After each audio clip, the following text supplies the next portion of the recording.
السلام علیکم dear viewers. Drama serial وہ پاگل سی کی اگلی ایپیسوڈ میں سارا زین کو فون کر کے بتاتی ہے کہ 2 دن بعد میرے نکاح ہے، تم اگر کچھ کر سکتے ہو تو میری شادی رکوا دو، تمہارا میرے اوپر بہت بڑا احسان ہوگا۔ زین سب کچھ سن کر حیران و پریشان ہو جاتا ہے۔ جب زین کو کچھ بھی سمجھ نہیں آتا تو احسن صاحب سے بات کرتا ہے اور انہیں بار بار سمجھانے کی کوشش کرتا ہے اور یہی بتاتا رہتا ہے کہ وہاج بالکل اچھا لڑکا نہیں ہے، اس کی نظر صرف اور صرف آپ کی دولت پر ہے اور یہ جھوٹ کے ذریعے سے دھوکہ دینے کی بھرپور انداز میں کوشش کر رہا ہے۔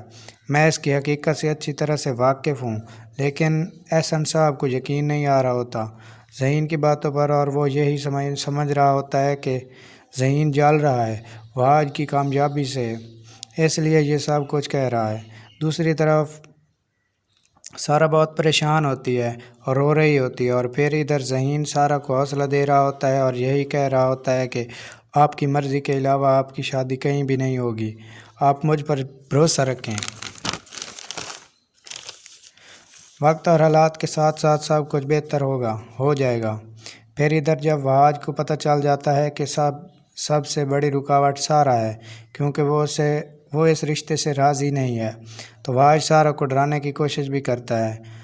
اب وہاج کہتا ہے کہ اگر تم مجھ سے شادی نہیں کرو گی تو وہ تمہارے ابو کو نقصان پہنچائے گا، تو سارا مان جاتی ہے، لیکن ابھی بھی وہ دل سے راضی نہیں ہے۔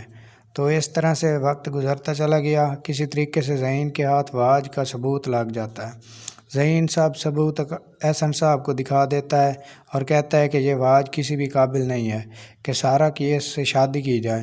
شازمہ کو بہت اچھا لگتا ہے اور وہ بھی وہاج کی خوب برائیاں کرنے لگ جاتی ہے۔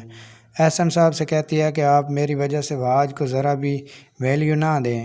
ہاں، میں اس سے پہلے جانتی تھی، اب اس سے ملاقات کے لیے کیے ہوئے بہت زیادہ عرصہ ہو چکا ہے، اب اس کی میں کوئی بھی گارنٹی نہیں دے سکتی۔ یہ کیسا ہو سکتا ہے جیسا یہ دکھتا ہے ویسا نہ ہو، یا اس کے کوئی اور مقاصد ہوں، مجھے تو یہ لالچی لگتا ہے۔ ان باتوں کو سننے کے بعد احسن صاحب سوچنے لگ جاتے ہیں کہ انکار کر دیا جائے، اور بالآخر احسن صاحب انکار کر ہی دیتے ہیں اور ذہین سے پوچھتے ہیں کہ تم سارا سے شادی کرو گے؟ تو یہی بات تو ذہین کے دل کی بھی ہوتی ہے۔ ذہین شرما سا جاتا ہے اور انکار نہیں کر پاتا اور مسکرا دیتا ہے۔